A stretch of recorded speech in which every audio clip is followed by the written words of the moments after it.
Hola amigos de losaficionados.com.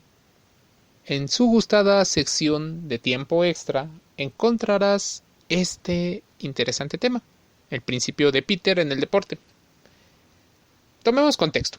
El investigador Lawrence Peter realizó investigaciones junto con uno de sus colaboradores, logrando realizar temas e investigar sobre el ascenso laboral y cómo mediante el trabajo se puede correlacionar la mediocridad o lo que él llamó el principio de incompetencia de un empleado para ocupar el puesto de liderazgo.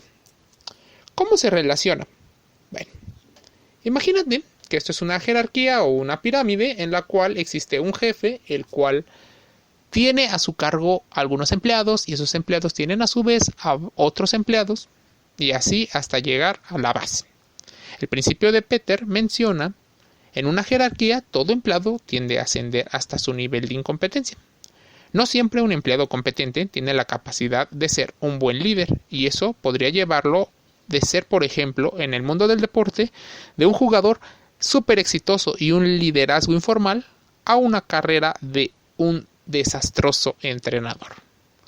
Podría ser que ante la mayoría de las crisis, que parece ser la constante y no un caso ajeno, que una persona no capacitada tome el puesto de liderazgo formal.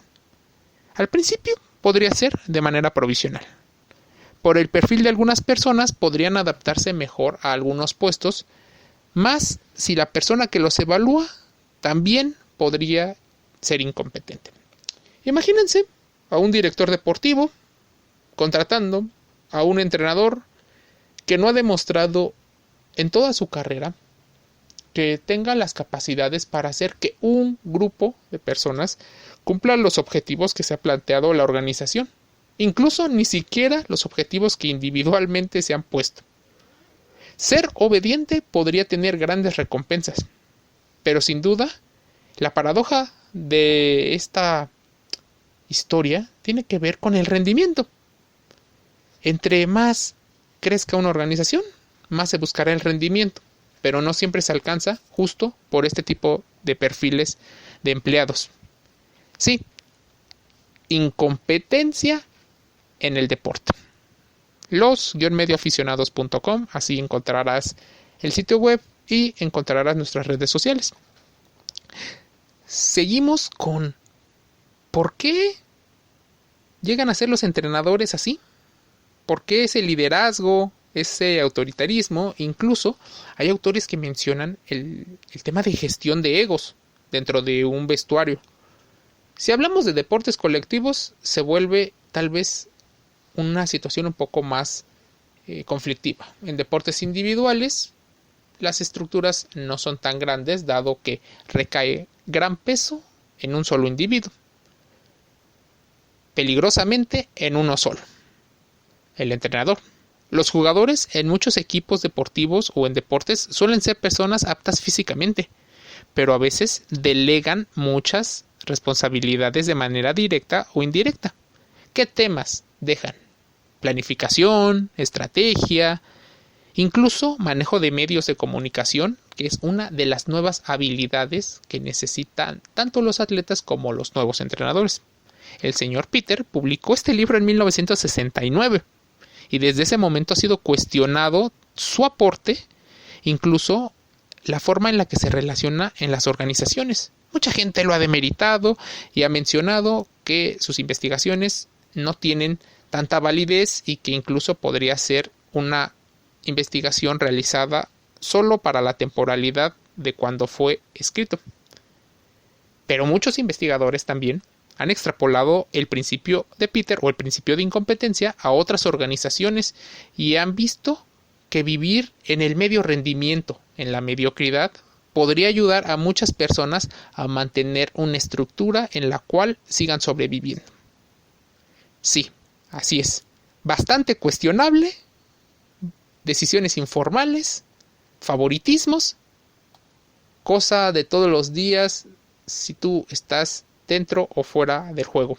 Muchos jugadores, cuando están activos, logran tener una gran influencia o liderazgo dentro del campo, pero este tipo de liderazgo en ocasiones lleva al fracaso a las organizaciones. Mucho dinero se pierde y a veces la pregunta es ¿cómo?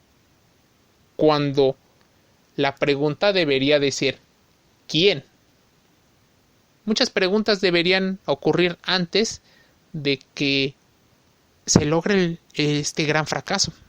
El entrenador recientemente retirado y ahora jefe podría solucionar rápidamente algunos de los problemas, tal vez por el nivel de energía que maneja.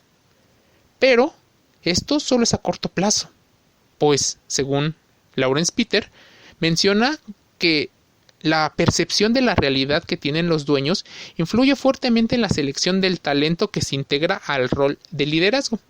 Departamentos de recursos humanos, atentos. Losaficionados.com tiene un tema de la incompetencia dentro del trabajo. Sí, lo relaciona en el mundo del deporte, entonces podrían utilizarlo para poder ilustrar algunos de los temas. ¿Qué otras situaciones tiene el principio de Peter? Bueno, si estos principios de incompetencia se aplican, podrían incluso estar relacionados con el manejo de la economía, la política, neurociencias, psicología, incluso relaciónalo con otras leyes y otros principios. La ley de Murphy, el principio de Dilbert, estudios de cultura organizacional, y podríamos llegar a muchísimas conclusiones. Por ejemplo, de deportista a entrenador no siempre es una buena elección. ¿Por qué? En ocasiones los entrenadores toman el rol de los superatletas, el que tiene que mostrar el ejemplo. Mantener estructuras ya clásicas en las cuales el dueño utiliza el deporte para colgarse de los grandes valores que humanamente refleja esta actividad. Encuéntranos en Spotify, Google Podcast, SoundCloud y lleva la información a todos lados, dentro y fuera del juego. Búscanos, dale like y suscríbete, los-aficionados.com. Un saludo.